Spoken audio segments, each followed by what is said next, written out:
It is against the city ordinance where I live to sacrifice a live chicken or a live turkey, but we got to do something.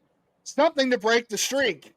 The Guardians hitting finally showed up, the pitching didn't. Can they hold on and break the streak? Tanner Bibee of the Guardians, and you're listening to Locked On Guardians. You are Locked On Guardians, your daily podcast on the Cleveland Guardians. Part of the Locked On Podcast Network, your team every day.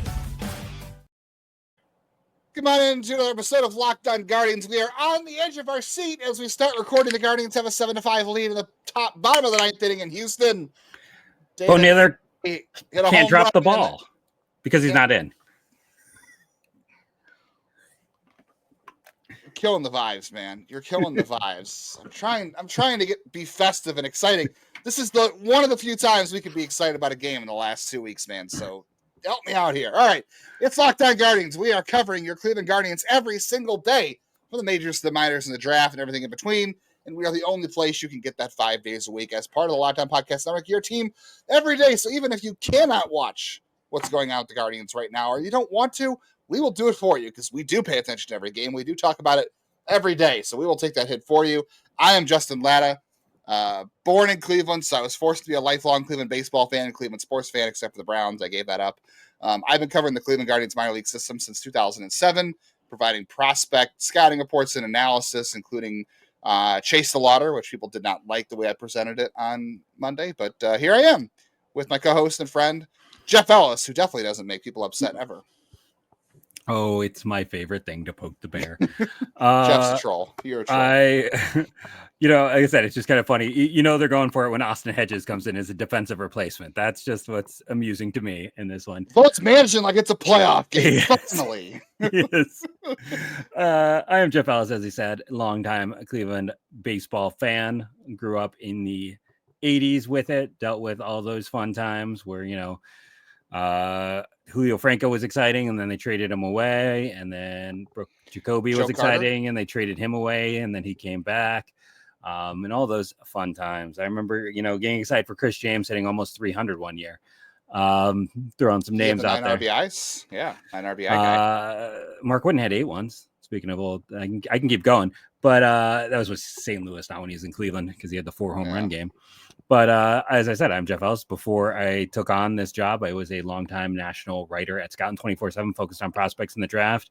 My top 76 player board just went live. You can go find that over on my Twitter if you want to see that. It'll be popping up various places. It is in the Insiders folder too. It is, and exclusive look at that. It's in the Insiders folder. And I put in the Insiders folder my 2019 Shadow Draft. I don't say this often, but I am pretty sure I beat the Guardians in 2019. If I was running the scouting department one year, I would have won. That's the one time I think. The home plate umpire tonight, Mark Molchinski, has it out for the Guardians. I think he's somebody that should have been strike 3. Investigate him for having the Guardians losing 11 in a row. Anyway, before we get too deep into this show, I'll let you know that today's episode is brought to you by FanDuel. Right now, if you are a new customer, you can get $150 in bonus bets if your first $5 bet wins. I got to interrupt you real quick to say thank you for making today's episode your first listen today and every day, wherever it is you get podcasts. A big shout out to all of our dayers, all of our everydayers. I want to give a special shout out to Austin_TH for his iTunes review. We appreciate, any of those little touches. Thank you all for everyone who jumped in and does those things to help, new people find the show. And, I would love the person who said we were boring, but he listened to us for months. Just comment below. I'm kind of curious who listens to something that's boring for months. That was one of those weird things. Yeah, and still continue to listen to them that we're boring. A couple other shout outs too. Shout out to my friend Brian. We're gonna talk about Kyle Manzardo today and his the situation going on with his mom. And shout out to my friend Brian, who's also going through something personal. So shout out to Brian. Shout out to Brian H, who's an everydayer. Shout out to Stacy, who I knew as an everydayer. Whoever runs the One Cleveland Baseball Fan, the Hammy Shade account, I know she listens every day. So shout out there. If you want to shout out for the show, just let us know. We love all of our everydayers. We love you, even if you're here a couple days a week. We love you for that too, truthfully, because we're all family here. Because we're all trying to get through this. The Guardians are 1 out away from once again breaking the streak. There it is. Ground ball, Steven. It's over. The first. It's over. You believe in miracles. The misery is over. The Cleveland Guardians have won a game for this first time in the month of July. It's finally over. Thank you for listening to Locked On Guardians. We'll be back Good night. tomorrow. We're gonna go celebrate with champagne and all those things. Thank God it's finally over. God, and we have Will Wilson to thank for leading off a hit in a 4-run fifth inning. I'm not giving that any. No. I'm not going that far. I'll give Brian Rocchio more credit for that single than I will Will Wilson. Rocchio is, I was telling you, Rocchio has had, he's been decent in his return. Bo Naylor, for all of the teasing, like he had a 2-hit day. The bar is so low. A 2-hit day is always something I'm going to celebrate. Jose went deep again. I mean, they had 10 he's starting hits. to climb out of it. Yeah, he's starting to climb out of it. Yeah, 10 hits. Yeah, Paul Sewald was awesome. Gaddis was awesome. Festa got overused. Awesome. Like after everything negative of Festa happened after he already got. Festa is not a 2-inning reliever. We got to stop he's this not. 2-inning reliever. That's the thing. Like his walk and his home run were after he recorded 3 outs. It's just got to be like 3 outs and he's done. Like the problem is there's nobody in AAA to take his place. Like Franco Alamon is just way too darn inconsistent right now. He cannot be counted on. Like I believe in Nick Enright. Yes, I agree. I would rather see Nick Enright up here right now than not. I don't know. Matt Fest is fine, but I still want to see Nick Enright. Yeah. Just stop overusing him. Him. Use him correctly. Bo Naylor, 2 hits, had a double. That's a good thing. Had a walk as well. Like, finally, everyone sort of did something tonight except for Carlos Santana. He's the only one that didn't do anything tonight in this one. And you want to trade him. Are you sure the Mariners really want him? We'll talk about that. Yes. When you look at what they're getting out of first base and who they're playing there, I am pretty sure they would still gladly take him. David Fry, who is Jeff's number 1 target on the public enemy board, hit a home run that's only a home run in Houston. But you know what? That's the kind of bounce the Guardians need. Expected batting average of 220 on that, right? That was the expected. Yeah. I mean, to be fair, the Astros started the 4-run inning against Tanner with a 170 expected batting average single, and then it just snowballed from there and got ugly. But the Guardians needed something on the road again. I know the Guardians did need some kind of positive bounce to go their way, and that happened to be they didn't need it; it was an insurance run. But I mean, I would have been biting my nails a little bit more if it was 6-5 in the 9th. But that home run, David Fry hits only a home run, but he needed that, and the team just needed something to go their way that seemed lucky. Like, I don't want to rely on luck all the time, but it's baseball. And I feel like when you lose 10 in a row, it's bad baseball, but it's also bad luck too. Like, I don't think you can win. I don't think unless you're the White Sox or the Rockies right now, or the White Sox of last year, probably not even this year, can you lose 10 in a row by sheer awfulness? Like, I think you have to have a little bit of bad luck involved. I'm not saying the Guardians were playing good baseball or deserve to win those games, but like sheer bad luck on top of bad baseball. But they got some luck. They played some better baseball today. The only unfortunate negative in this game was Tanner. Like, Tanner had a no-hitter through 4 innings. They lead off this. They let it lead off the fifth with a 170 expected batting average single, and then he throws 3 bad sinkers. Cooper Hummel, Taylor Trammell, and his sinker has not been. He's not getting it over these last 2 games. It's been he can't. You look at his stats. He has dramatic home run split, home and road splits. Weird. He is giving up 2 home runs per 9 on the road. He's not a bad. He's got an ERA. His FIP is approaching 6. I want to say on the road. Like he can't pitch on the road. They just had him pitch yesterday, though. Gavin was fantastic. It's not like he would have helped him win. But it's that situation where right now this year Tanner can't pitch on the road. Yeah, and he just continues to have problems with the home run ball. Unfortunately, this is why baseball is the greatest and also the weirdest, is because if you would have told me like, oh, Tanner's going to pitch terribly, but you're going to break the losing streak, like, or you would have said he's going to just pitch terribly, I would not have he didn't pitch terribly. He pitched to 4? He had 4 bad hitters. He had 4 hits. That was the worst it got. And then, but if you would have told me that was going to happen, I would have said, yeah, the Guardians are not breaking their losing streak, but somehow they scored enough runs. He also didn't strike out that many guys. That's the other thing. It's the too many home runs. He was efficient. They were ambushing him early. Like they were ambushing him. They were going after this. I mean, I think that's a good approach against him, is they were going after the fastball and the sinker, and they ended up getting good pieces of the sinker in the 5th inning. It's just unfortunate. But you know what? I'm sure Tanner will trade an outing he is not satisfied with for a win at this point. Like, I feel like that's where you have to go. Yeah, you have to at this point. All right, we're going to talk more about this game. We'll do our top 10 reasons why Chase DeLauter is not up and why that could be changing relatively soon. I think Jeff's got another catch of the day he wants to talk about, and I think we'll also talk about, as I didn't do the rundown to start the show, unfortunately, we'll do college hitters to know for the MLB draft coming up on Locked On Guardians.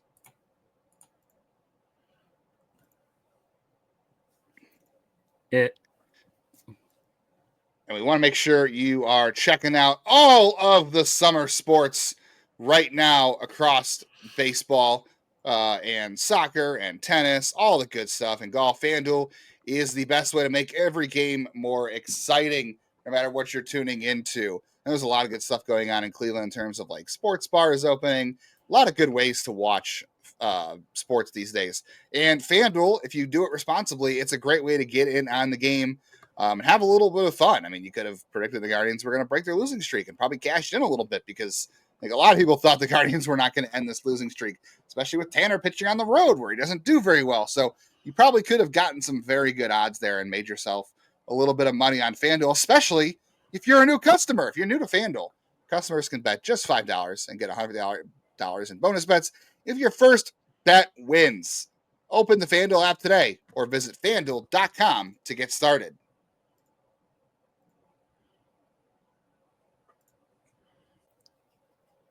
As always, thank you for making Locked On Guardians your first listen to every day, wherever it is you get podcasts. Make sure you never miss an episode on audio. All the platforms we're out there. If we're not on a platform, we should be. Let us know. But you can auto download that. That helps us, and it helps make sure you don't miss an episode. And if you check the bell on YouTube, you will always get notified of when our shows go live, when we post any kind of reaction video, whether it's a game or breaking news. And you can also get the MLB Squad Show, where some of our hosts around the sport get together on the Locked On Podcast Network and we talk baseball. We'll do that again this week. I think we'll be a part of it. It should be a lot of fun. So stay tuned for all of those good things. I know Houston wasn't at full strength. Like they haven't had Jeremy Pena. They don't have. I mean, Christian Walker's been pretty terrible this year, so maybe it doesn't matter. He's been awful. Yeah. But a win is a win. I don't care. And then again, showing free agency is a sucker bet. It is. And the Astros, I mean, to their credit, also have been. They just swept the Dodgers. I haven't paid enough attention to know. They won the series against the Dodgers. I know that. So hey, not like the Astros are pushovers. They're the best team in the West. So it's a legit win. It's a legit win. Like, I mean, any win at this point that matters, but at this point, it's a legit win. Can the Guardians go for 2 in a row? Who knows? I don't know. This is good though. They were back to winning the first game of the series. That's what they were doing early in the season, was winning the first game of the series, and that was really helping them out a lot. Tomorrow's game is what? Are you back to Joey Cantillo and Hunter Brown? Okay, because they won today because they have Hunter Brown on Tuesday. I think they Houston flipped their starters. I think Hunter Brown was supposed to go on Monday, and they gave him an extra day of rest. So we'll take that. All right, Jeff, are you ready for the top 10 reasons why Chase DeLauter has not been called up? Sure. All right. Do you want to rank these like 1 to 10, or you want me to just? What do you want to do? I mean, I guess I can rank them. I can do my part. I'm doing my part.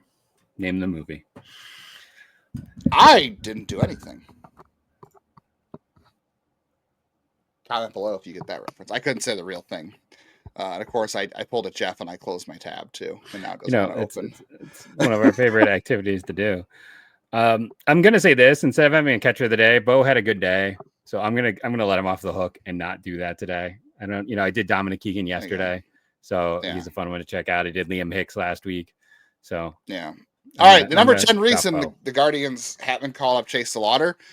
They tried to call him up, but accidentally filed the paperwork in the wrong system. It turns out Major League Baseball doesn't process promotions through the Browns' old trade fax line. Remember when the Browns tried to trade for A.J. McCarron at the trading deadline, and they faxed it too late, and the trade didn't go through? Too late. They just intentionally didn't do that. Yeah. That felt like a situation where they did not. God, I can't even think of that quarterback's name. Or that coach. A.J. McCarron. Oh, Hugh Jackson. Yeah, Hugh Jackson. I wanted them to bring Hugh Jackson to town, and then that was one of the worst coaching decisions I had ever agreed with in my life. Wow, giving you credit for Tarek Skubal on Sunday, and today we're hearing that one. Not great. Number 9. The actually texted the call-up notice to Terry Francona. That seems believable. Letting Terry Francona know they were calling. He's probably like, great. They called Chase. He was hanging out on his boat seat. Yeah, on his boat seat. Yeah, on the Ohio River, down by the ballpark. Great ballpark, by the way. No, he's actually got a boat. They took the seat out of his boat and put it in. Yeah.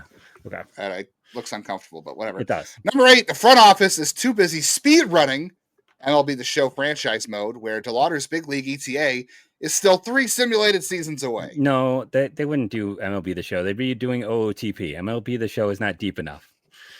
That's true. You're right. That's true. Maybe they were just trying to dumb it down a little bit. Number 7, he can't report until he finishes his summer internship at the Columbus Zoo's Red Panda Habitat. We know the Guardians want you to give back to your community, so that's important. This is my favorite. This one's my favorite. He can't. His Columbus apartment lease has a strict no-break clause, and ironically, it's the only contract the organization hasn't tried to trade. I was going to say, it's the only thing he hasn't broke recently. That's where I would have gone with that one. Yikes. Number 5, the Columbus Department of Commerce filed an injunction against this call-up. Turns out moving the city's only exciting hitter across state lines violates the Minor League Economic Stability Act. They got Capus, they got Brito, they got some other excitement.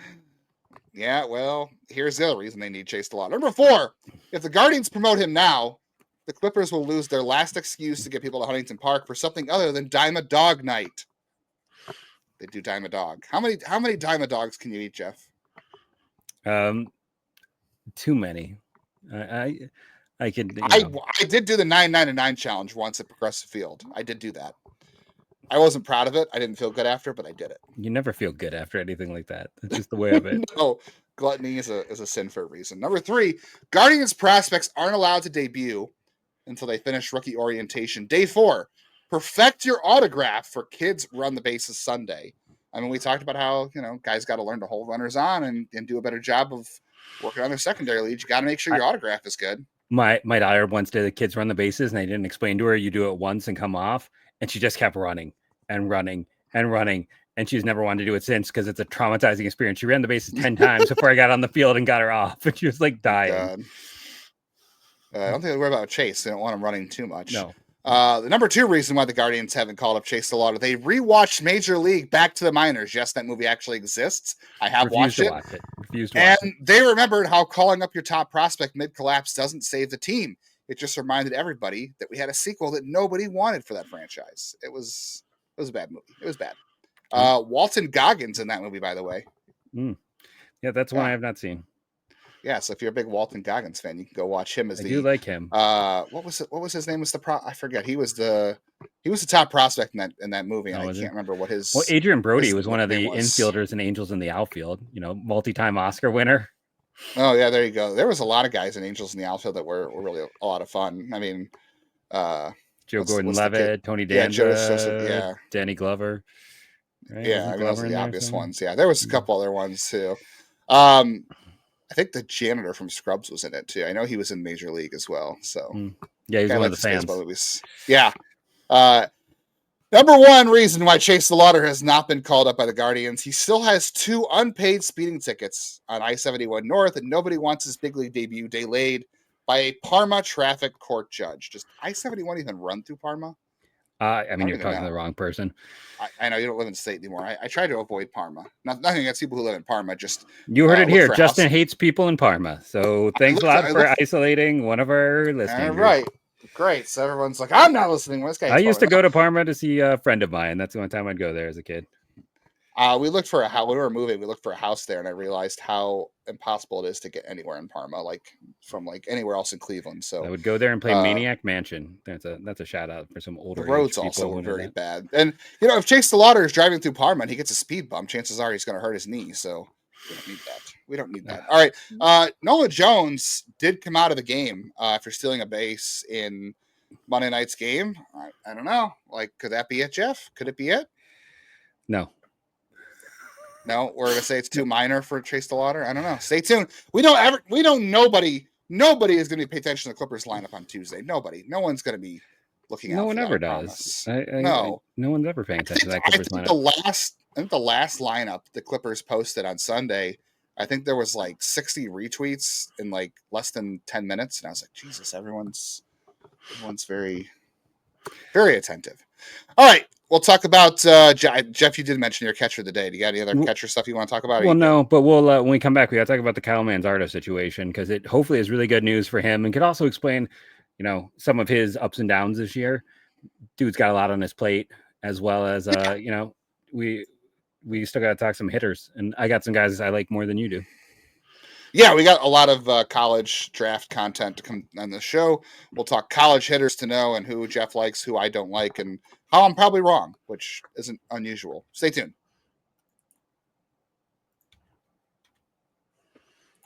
But first, I love a new sponsor. An open phone is a relatively new one for us. If you're running a business, you know that every missed call is money left on the table. Think about the last time you had a service emergency, like a burst pipe. If the first plumber didn't answer, do you wait? Heck no.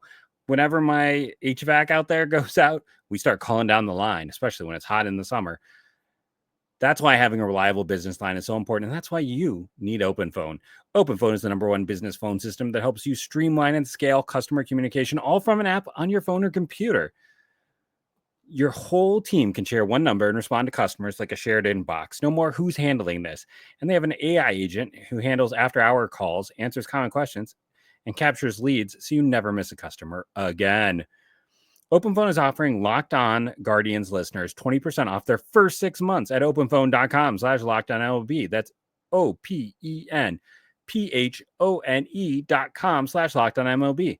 If you have an existing number with another service, Open Phone will port them over at no extra charge.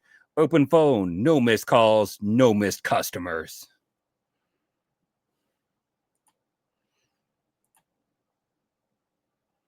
You are Let's muted. Get back to the show. I know. Yeah, let's get back to the show. I'm off mute now.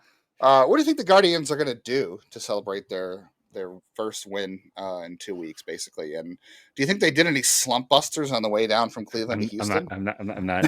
Nope. I talked about this yesterday off air. I remember listening to the radio as a kid and hearing about that and how much times have changed since the 90s, because now that would get you canceled. And that was an expression that I learned about on the Jim Rome show as a teenager. I was like, did you ever hear about this, Justin? This is the thing I heard about as a kid because I didn't have cable and I just listened to ESPN Cleveland all the time. And I remember being mad when Rome came in because I didn't want a national guy. I wanted the local guys. I mean, I'm a kid who fell asleep listening to Chase DeLauter and Bill Needle. Like, that was my evening listening in the summer. So, jeez, Rotten Bar Coast to Coast, was he the guy who did the national one at night? I also remember Art Bell on WTAM. Like, these are the shows of my childhood. Mm-hmm. But speaking of, make sure you check out Locked On MLB during the draft. So Jeff will have some content over there. Yep. We will be live streaming on here during the draft, not live streaming the draft, but during the draft. We will be live on YouTube and other places that you can watch us during the entire first night and all day on day 2. Jeff will have bonus content for the rest of the network. I'll be on the Ultimate Cleveland Sports Show on Friday at noon this week to talk draft, prospects, all that good fun stuff with those guys. So lots of places to get your Guardian/draft fix, including right here, Jeff. Let's talk college hitters. Jeff, my #1 college hitter for Cleveland, at 27, I Andrew really Fischer. doubt that. Yes, Oh, okay. I like Fischer. I do like Fischer from Tennessee, Andrew Fischer. My concern with him is he's a first baseman. Yes. And it's a hard fit. There's so much pressure on the bat. And let's be realistic here. What's the last time Cleveland did not? I mean, Ralphie Velasquez was the. I mean, even he was listed as a catcher. He was a catcher. Yeah, and they played catcher that first year.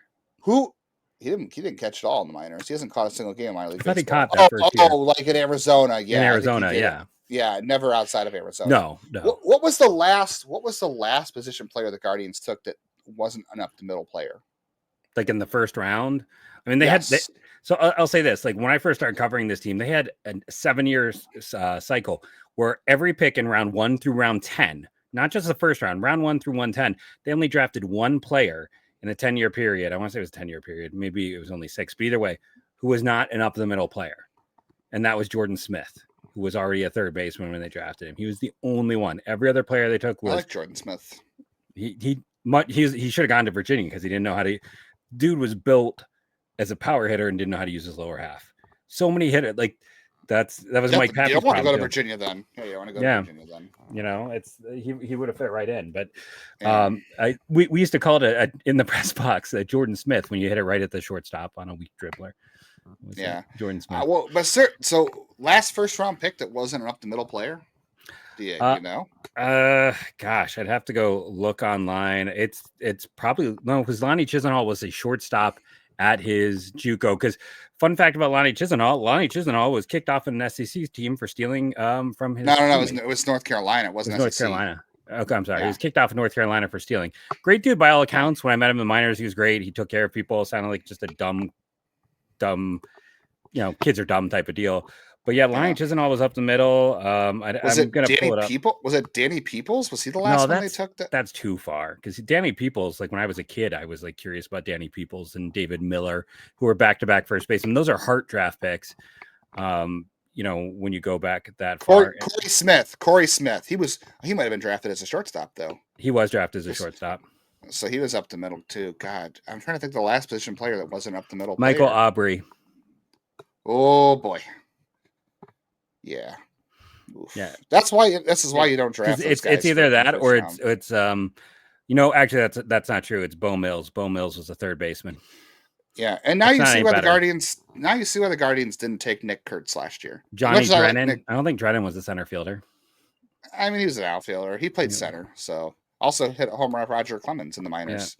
Yeah. Matt Whitney is the next guy after those two, a third baseman. Yeah. So I like Fischer as a hitter. All the data is good there. I just have so many doubts about him being a first base only. And at 27, that's obviously a lot more palatable, but the risk is there. I would say if it's not Fischer, to me, the two guys that stand out the most are Ethan Conrad and Devin Taylor. You like Taylor a little more than I do. I like Conrad, but the problem with Conrad is he had shoulder surgery. He hasn't played enough against good competition. He did do well in the Cape, but like you said, it was a weak Cape year. Not a great year for pitching in the Cape. No, all the data for Ethan Conrad looks good. I love the way he reminds me a lot of Michael Conforto. I like Conrad. So I think my three choices for college hitter at 27 are Fischer, Conrad, or Devin Taylor. I think I'm out on every other kind of college hitter. You've got one more college hitter than I do in that grouping. I mean, I've got a few more. I will say, according to Baseball Reference, the Guardians have only spent first round picks, and that includes like the compensation picks on 3 first basemen. So it's the 3 we mentioned: Peoples, Miller, and Michael Aubrey.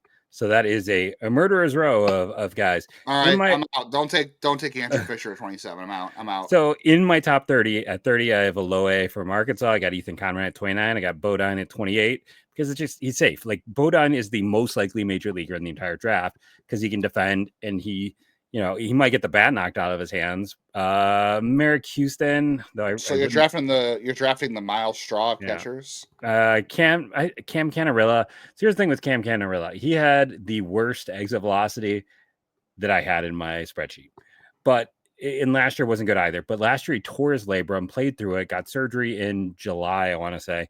So he didn't do any summer ball, and he's still recovering. Labrum surgery is intensive. It is not a quick or fast recovery. Ask Tyler Krieger.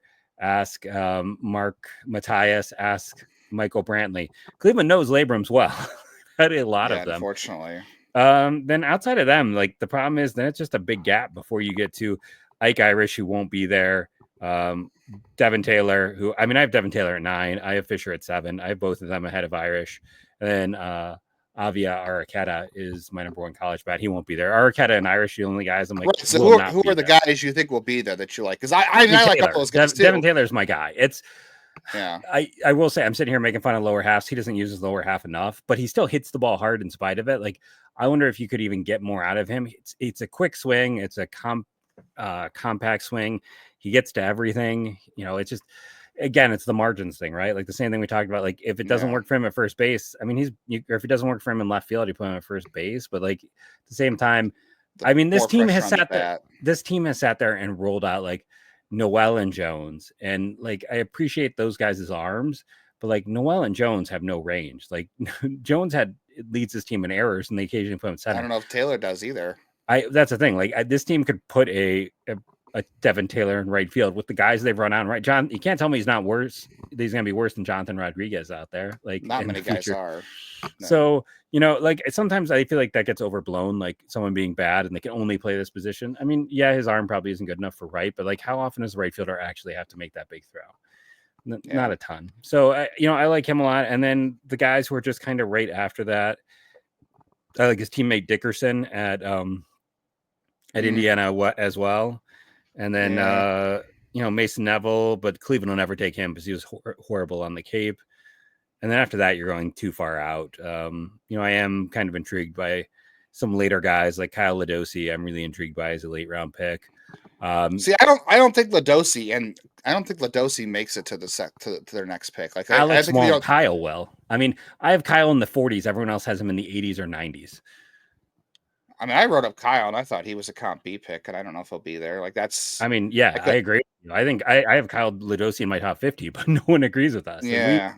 The data is there, and it's like there's a few other interesting guys. Power, but I think he's a second baseman, so that's something to think. Yeah. I do like King Kepley as well. I do like Kepley too. I worry that guy. Kepley to me is like the next Tommy Hawk. Maybe you're hoping he's Stephen Kwan. I'm okay taking that guy like on day 2. I mean, now day 1 goes to the 3rd round. He's a late second, early 3rd rounder to me. Yeah, and then the other guy, I have such a thing for Louisville catchers. Matt Klein, I like Matt Klein a lot too. I do too. I don't think he's going to be a great hitter, but he screams Cleveland because the leadership is there. I almost made him my 76 player. Yeah, he's not a ton of juice in the back, but defensive minded. I think he's a day 2 guy as well. Good contact rates. Yeah, that's there. Mitch Voigt, you and I have both written up from Michigan. Kind of looks like a super utility guy, maybe like a Robert Refsnyder type or something. Yeah, I can see that. I like Michael Lombardi, the center fielder from Tulane, but I like him as a pitcher only, not as a center fielder. I've seen him too. I think I wrote him up as a pitcher. I think I did write Lombardi up as a pitcher. Because you texted me to be like, yeah, I like him too. After I was like, you should check him out. Yeah. I heard a lot of people talking about, I know we were talking about college hitters today. I've looked up Gabe Craig a couple times. I've seen a couple people talk about Gabe Craig. I'm much more on Gabe Craig as a pitcher now too. So we still got to do high school pitchers and high school hitters. There is one high school hitter I think you and I both think makes a lot of sense for Cleveland at 27. I love him. So we'll get to that on this week's show. You want to stick around for that? We'll be back. Guardians Astros game 2. Can we get a winning streak? Come back. We'll do that. High school hitters and pitchers. Maybe we'll do a mock draft at the end of the week. We got to talk draft strategy, ownership issues. We'll talk front office and coach evaluations. We promised that. So we've got a lot of stuff coming up the rest of the week. Make sure you're sticking around. Yeah, we got a 6'5" switch hitter we want to talk about with 70 grade raw power. So that's something to look forward to. So make sure you are checking us out, and go Guardians go.